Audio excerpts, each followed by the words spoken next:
नमस्कार दोस्तों, स्वागत आप सभी का फाइटर्स क्लब यूट्यूब चैनल में। और मैं इस वीडियो में आपको बताने वाला हूं AWPL यानी कि एस्क्लेपियस वेलनेस प्राइवेट लिमिटेड के कंप्लीट प्लान के बारे में।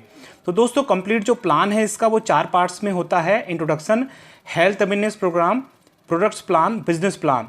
तो इस वीडियो में मैं आपको इंट्रोडक्शन पार्ट और हेल्थ अवेयरनेस प्रोग्राम के बारे में बताऊँगा। उससे नेक्स्ट वीडियो में प्रोडक्ट प्लान के बारे में, उससे नेक्स्ट वीडियो में बिजनेस प्लान के बारे में। तो कुल मिलाकर 3 पार्ट्स में ये वीडियो होगी, तो तीनों पार्ट्स आप जरूर देखें। और मैं बिल्कुल श्योर कहता हूं कि यदि आपने ये तीनों वीडियो देख ली तो आप बहुत अच्छे प्लानर बन जाओगे। तो चलिए वीडियो को शुरू से लेकर अंत तक जरूर देखिएगा। Let's get started. यदि दोस्तों अभी तक आपने हमारे इस चैनल को सब्सक्राइब नहीं किया तो सब्सक्राइब कर लीजिए, बेल आइकन के बटन पर प्रेस कर ऑल पर क्लिक कर लीजिए। नमस्कार सर, मेरा नाम मेहताब सिंह चौहान है और मैं एक हेल्थ एडवाइज़र हूँ। सर, हेल्थ की बात जब भी आती है तो हमारे दिमाग में ये आता है कि सामने वाला डॉक्टर तो नहीं है, लेकिन एक बात मैं स्पष्ट कर दूं कि मैं कोई डॉक्टर नहीं हूं। सर, हमारी हेल्थ में 2 तरीके की डिसीज़ होती हैं। एक जनरल डिसीज़ होती है और दूसरी लाइफस्टाइल डिसीज़ होती है। तो सर, जो जनरल डिसीज़ होती है उसके लिए हम डॉक्टर के पास जाते हैं, जैसे कट फिट जाता है। सर, दूसरी डिसीज़ तो होती है लाइफस्टाइल डिसीज़, वो हमारे खान पीन की वजह से होती है। जैसे हमें कोई चोट लग जाती है तो हमारी जो माँ है वो हमें गर्म दूध में हल्दी मिलाकर दे देती है, एंटीबायोटिक का काम करती है और हमें बहुत त्वरित गति से उसका फ़ायदा मिलता है। जैसे हम बचपन में खेल के आते थे तो हमारे जो पिता हैं, हमारे जो बड़े बुजुर्ग हैं, वो कहते थे कि बेटा अभी तुम खेल कूद के आए हो तो अभी स्नान मत करना, अभी ठंडा पानी मत पीना, बीमार पड़ जाओगे। तो क्या वो डॉक्टर थे? नहीं, वो डॉक्टर नहीं थे। तो सर, मैं यहाँ पर हेल्थ के संबंध में पिक्चर के माध्यम से कुछ जानकारी शेयर करना चाहता हूँ। सर, हमारा जो शरीर है इन 7 तत्वों से मिलकर बना है, जैसे पानी, carbohydrate, fat, protein, vitamin, minerals, fibre. अगर सर हमारे शरीर में इन तत्वों की कमी होती है तो हमें diabetes, blood pressure, digestive system disorder, nervous system disorder, heart diseases, bone and joint disorder, I problems, body एक, लॉस ऑफ मेमोरी और हेयर लॉस जैसी बीमारियाँ हो जाती हैं। सर, हमारा जो शरीर है वो भगवान ने बड़े तसल्ली से बनाया है। एटम्स से सेल्स बनी है, सेल्स से टिश्यू बनी है, टिश्यू से ऑर्गेन्स बनी है, उसके बाद हमारी बॉडी बनी है।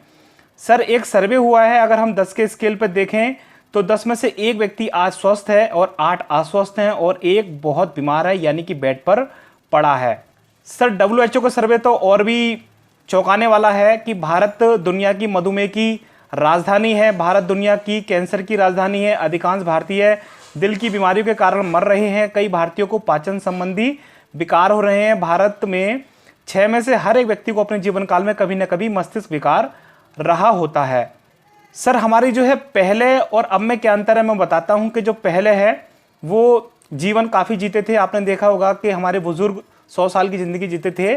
तो उस समय क्या था नेचुरल बर्थ होती थी और जो प्राकृतिक फूड्स हैं वो खाए जाते थे, योगा करते थे, एक्सरसाइज करते थे, खेती किसानी करते थे, उसके बाद वो 100 साल के बाद जाते थे। लेकिन आज की स्थिति में आप देख रहे हो कि जो बर्थ है वो सिजेरियन होती है, यानी कि ऑपरेशन से अब डिलीवरी होती है। उसके बाद जंक फूड और फास्ट फूड बहुत ज़्यादा खाया जाता है।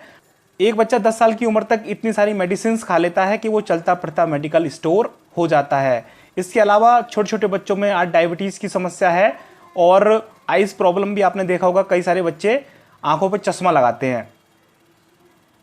सर, क्या गलत हुआ? पहले जो खाना हम खाते थे वो शरीर के लिए स्वयं एक पोषक के रूप में कार्य करता था, लेकिन आज हम जो खाना खाते हैं वह एक प्रकार का स्लो पॉइजन है। हमारी जो शरीर को रिक्वायरमेंट है वो है विटामिन्स की, खनिज पदार्थ की, कार्बोहाइड्रेट की, प्रोटीन की, अमीनो अम्ल की, एंजाइम्स, जड़ी बूटी या पानी की। लेकिन सर, आज हमारे शरीर को मिलता क्या है? आज हम मांस खा रहे हैं और जंक फूड खा रहे हैं, नमक खा रहे हैं, चीनी खा रहे हैं, कोलेस्ट्रोल, कैफीन, शराब और दवा, एलोपैथ की, कीटनाशक इत्यादि का हम सेवन कर रहे हैं और जो हमारे शरीर में जो है बहुत ही ज़्यादा हानिकारक होता है। सर, जैसा कि आप चित्र में देख रहे हो कि ये जो किसान है ये अपने जो है मिट्टी की पोषक स्तर को उठाने के लिए पेस्टिसाइड का यानी कि कीटनाशक का इस्तेमाल कर रहा है। तो ऑब्वियसली बात है कि जब खेत में ये इस्तेमाल कर रहा है तो ये जो अनाज इससे पैदा होगा उसमें भी जो है कीटनाशक आएगा, जो हमारे जो शरीर को बहुत ज़्यादा नुकसान करेगा। इसके अलावा आज जो खाना बनाने की पद्धति बिल्कुल चेंज हो गई है। पहले जो चूल्हे पर खाना बनता था यानी कि खाना पकता था, लेकिन आज की स्थिति में जो कुकर है उसमें हम खाने को गला रहे हैं, जिसमें जो है सारे जो पोषक तत्व होते हैं खाने के वो सब खत्म हो जाते हैं। आज की मैं स्टोरेज और ट्रांसपोर्ट की बात कर दूं तो फल और सब्जियों को हजारों मीलों की यात्रा द्वारा निर्यात किया जाता है। सुपरमार्केट तक पहुंचाने के लिए, वर्ष भर उपलब्ध कराने के लिए ज़्यादातर उन्हें कोल्ड स्टोरेज में रखा जाता है, जिससे उसमें जो मिनरल्स होते हैं, पोषक तत्व होते हैं, वो खत्म हो जाते हैं। पहले समय में जो बीमारियां होती थी और अब के समय में बीमारियां होती हैं उसके बारे में मैं आपको बताता हूं कि पहले मलेरिया होता था, डिप्थीरिया, चेचक, प्लेग, चिकन पॉक्स, हैजा, यक्षमा, काली खांसी होती थी, जो माइक्रो ऑर्गेनिज्म यानी कि सूक्ष्म जीव से होती थी। लेकिन जो आज बीमारियां हो रही हैं वो हमारे असंतुलित जीवन शैली की वजह से, हमारे खान पीन की वजह से हो रही हैं। आज की बीमारियां ओस्टियोपोरोसिस, दमा, मधुमेह, दौरा, कैंसर, हाइपरटेंशन, हृदय रोग, गठिया, मोटापा, भूलने की बीमारी हो रही है। इसके अलावा आप चित्र में देख रहे हो कि ये जो किसान है अपने खेत में छिड़काव कर रहा है और इसने मास्क लगा रखा है। तो मास्क लगा रखा है तो इसे भी पता है कि ये नुकसान करेगा, लेकिन अपने खेत में ये छिड़काव कर रहा है। तो ऐसी स्थिति में आप देखते हो कि जो अनाज उत्पादन होता है वो भी जो है केमिकल के साथ होता है, जो हमारी बॉडी को बहुत ज़्यादा नुकसान करता है। और ये जो मास्क लगा रहा है इसके कारण एक सर्वे हुआ तो उसमें 3,70,000 के करीब जो किसान हैं वो प्रतिवर्ष मर जाते हैं इस पेस्टिसाइड यानी कि कीटनाशक का छिड़काव करने के कारण। सर अब मैं कोल्ड ड्रिंक की बात बता देता हूँ। कोल्ड ड्रिंक जो है वो वेलकम ड्रिंक बनाई हुई है, लेकिन कोल्ड ड्रिंक में 16 चम्मच चीनी होती है सर। 16 चम्मच चीनी अगर हम एक साथ खा लें तो हम वॉमिट कर जाएंगे, लेकिन हम इसे इसलिए पचा पाते हैं क्योंकि इसमें कैफीन मिलाया जाता है।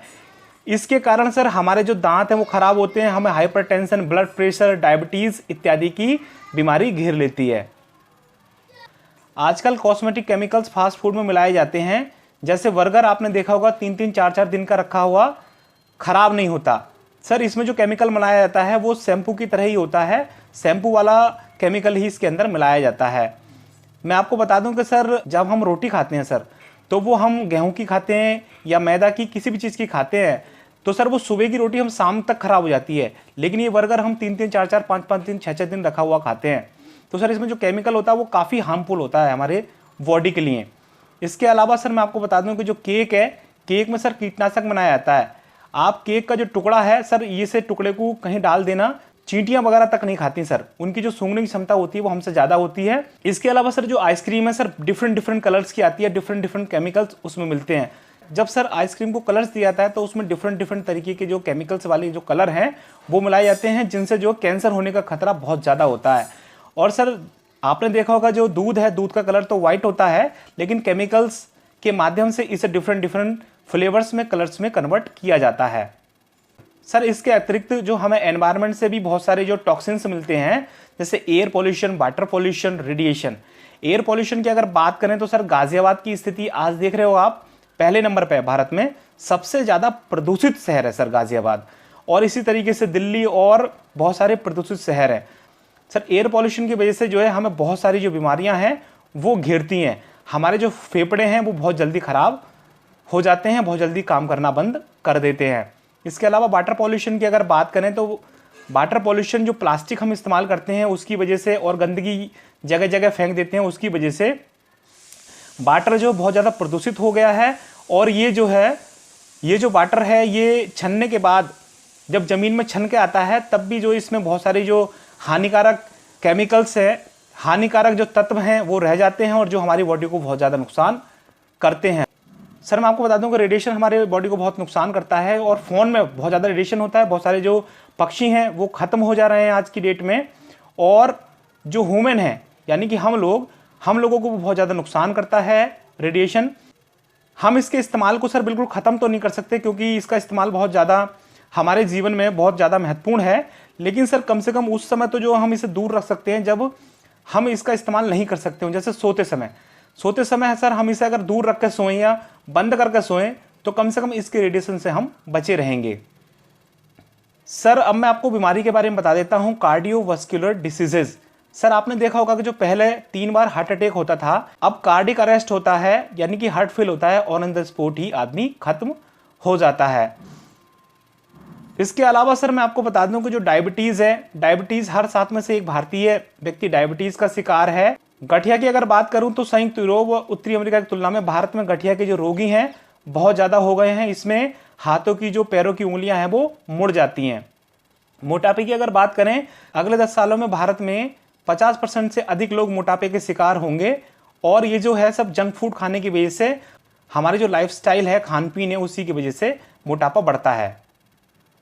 हाइपरटेंशन की अगर बात करें तो सर कई युवा और स्कूल जाने वाले बच्चे हाइपरटेंशन से पीड़ित हैं। आज ब्रेन हेमरेज हो रहे हैं, दिमाग की नसें फट रही हैं। कैंसर की बात करें तो कैंसर जो है तीसरा सबसे बड़ा कारण है जिससे पिछले कुछ वर्षों में कई लोगों ने अपनी जान गंवाई। और भारत की अगर बात करें तो भारत कैंसर की कैपिटल है। सर ओस्टियोपोरोसिस की बात करूं तो जो हड्डियां हैं उसमें कैल्शियम की कमी होने की वजह से उसमें जो छेद जाती हैं, और ये जो बीमारी है 50 साल से अधिक महिलाओं में ज़्यादा पाई जाती है। एलर्जी की अगर बात करूं तो वर्तमान में भारत की लगभग 20 से 30% आबादी एक या एक से अधिक एलर्जी रोगों से ग्रस्त है और संख्या बढ़ ही रही है। जिस तरीके से ये हो रहा है, हम जानते हैं कि 2050 तक सभी नागरिकों में से लगभग 50% को किसी न किसी तरह की एलर्जी हो जाएगी। इसके अलावा सर स्टोन प्रॉब्लम में प्रत्येक 20 में से एक व्यक्ति अपने जीवन काल में गुर्दे की पथरी से ग्रस्त होता है। गायनोलॉजिकल प्रॉब्लम, आज सर अवयस्क लेडियों में वो हरकतें हो रही हैं जो एक वयस्क महिला में होती हैं। आज 10-11 साल में जो है पीरियड्स शुरू हो जाते हैं। तो ऐसी स्थिति में ये सब खान पीन की वजह से होती है। हमारा जो खान पीन है, जंक फूड ये सब है, ये बहुत ही ज़्यादा हमें शरीर को नुकसान करता है। लीवर की अगर मैं बात करूं तो 5 में से एक व्यक्ति लीवर की बीमारी से पीड़ित है। किसी का लेवर फैटी है, किसी का लीवर में कोई और परेशानी है। सर अगर हमें जो है उपरोक्त बीमारियां होती है तो हम किसके पास जाते हैं? एलोपैथ के डॉक्टर के पास। सर एलोपैथ की आपने देखा होगा, पहले जो मेडिसिन थी बुखार उतारने के लिए 200 mg की मेडिसिन काम करती थी, लेकिन आज 650 mg की मेडिसिन काम कर रही है। एंटीबायोटिक की अगर बात करें तो एंटीबायोटिक भी जो है पहले 80-90% काम करती थी, आज जो है 40-50% काम कर रही हैं। सर एक सर्वे हुआ, जी न्यूज़ एक प्रतिष्ठित न्यूज एजेंसी है, उन्होंने सर्वे किया सर गंगाराम हॉस्पिटल और अपोलो हॉस्पिटल के डॉक्टर्स का, जिसमें उन्होंने बताया कि जो एंटीबायोटिक दवाइयां हैं एलोपैथ की, वो काम करना कम कर दिया है। मैं आपको सर जो है वो वीडियो दिखाता हूं।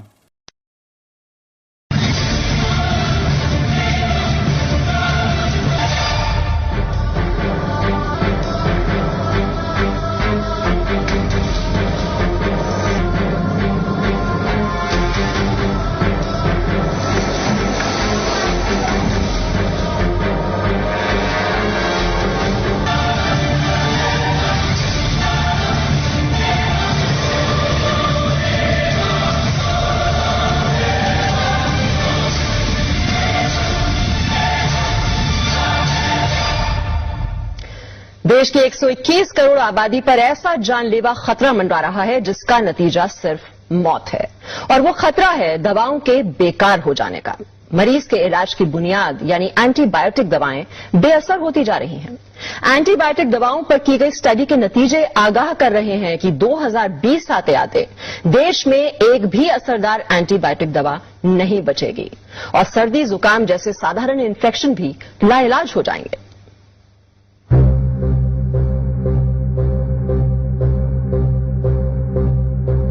देश की 121 करोड़ आबादी पर ऐसा जानलेवा खतरा मंडरा रहा है जिसका नतीजा सिर्फ मौत है, और वो खतरा है दवाओं के बेकार हो जाने का। मरीज के इलाज की बुनियाद यानी एंटीबायोटिक दवाएं बेअसर होती जा रही हैं। एंटीबायोटिक दवाओं पर की गई स्टडी के नतीजे आगाह कर रहे हैं कि 2020 आते आते देश में एक भी असरदार एंटीबायोटिक दवा नहीं बचेगी और सर्दी जुकाम जैसे साधारण इन्फेक्शन भी लाइलाज हो जाएंगे।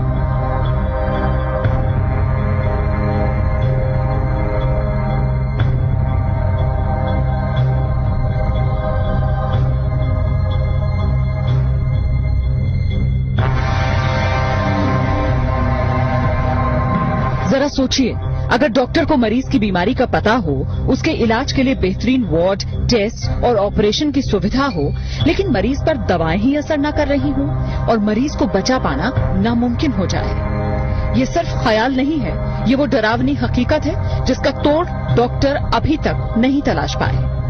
दिल्ली के एक प्राइवेट अस्पताल में हुई स्टडी के नतीजों से ये खुलासा हुआ कि कई एंटीबायोटिक दवाएं जो गंभीर बीमारियों के इलाज में इस्तेमाल की जा रही हैं, दरअसल मरीजों पर काम ही नहीं कर रही। अस्पतालों में मरीज बेमौत मरने को मजबूर हैं।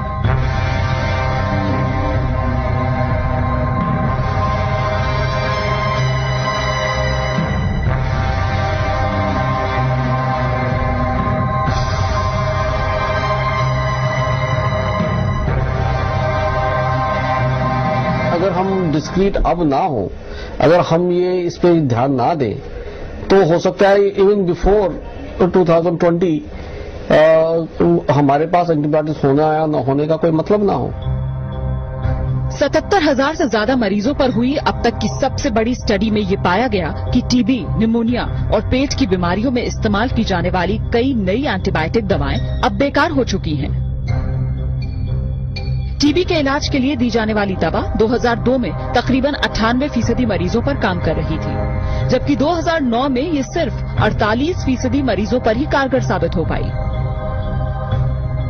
निमोनिया और सांस की तकलीफ के लिए दी जाने वाली एंटीबायोटिक दवा 2002 में 25% मरीजों पर काम कर रही थी, लेकिन 2009 में ये दवा महज 3% मरीजों के काम के लायक ही रह गई थी।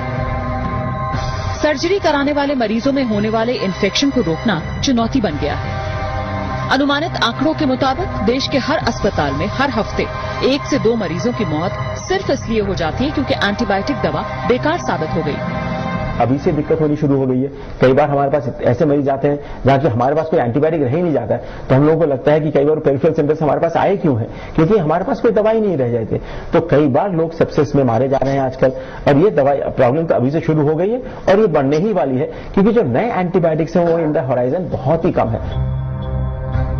राजधानी के सर गंगाराम अस्पताल में 2001 से 2010 के बीच भर्ती हुए 77,000 मरीजों पर यह स्टडी की गई।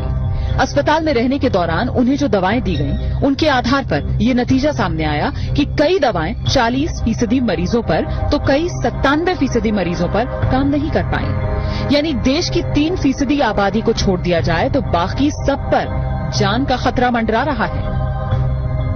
मौजूदा एंटीबायोटिक दवाएं अगर इसी तरह बेअसर होती रही तो क्या बहुत से मरीजों को बेमौत मरने के लिए मजबूर होना पड़ेगा?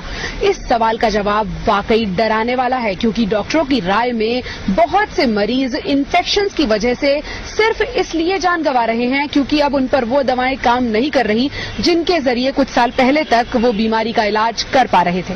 पूजा मक्कड़, जी न्यूज, दिल्ली। तो आपने जी न्यूज की रिपोर्ट में देखा कि किस तरीके से जो एलोपैथ की मेडिसिन हैं, एंटीबायोटिक्स हैं, धीरे धीरे काम करना बंद कर रही हैं। तो जब एलोपैथ की मेडिसिन या एंटीबायोटिक्स काम नहीं करेंगी तो हमारे पास एक ही विकल्प है, वो है आयुर्वेद का। आयुर्वेद हमारी भारत की पत्ती है, प्राचीन पत्ती है, और सभी प्रकार की जो बीमारियां हैं वो इससे दूर की जा सकती हैं। इसी के बीच में हमारी जो कंपनी है जिसका नाम है एसलेपियस वेलनेस प्राइवेट लिमिटेड, जो आयुर्वेद में काम करती है, हर्बल प्रोडक्ट बनाती है। सबसे बड़ी बात, जो भी कंपनियां आज प्रोडक्ट मार्केट में बना रही हैं वो सब टैबलेट या चूर्ण फॉर्म में बना रही हैं, लेकिन जो AWPL Asclepias wellness private limited जो कंपनी है वो लिक्विड फॉर्म में प्रोडक्ट बना रही है। लिक्विड फॉर्म की जो विशेषता होती है वो बॉडी में जैसे ही हम खाते हैं एकदम से डिजॉल्व हो जाती है और एकदम से ही उसका असर होना शुरू हो जाता है। तो दोस्तों AWPL जो वो 5 कैटेगरीज में प्रोडक्ट बना रही है इस समय, health care, beauty care, hair care, oral care और फूड प्रोडक्ट्स। तो मैं नेक्स्ट वीडियो में आपको जो प्रोडक्ट्स प्लान है वो मैं आपको बताऊंगा, और उसके बाद जो थर्ड इसका पार्ट रहेगा वो बिजनेस प्लान का रहेगा।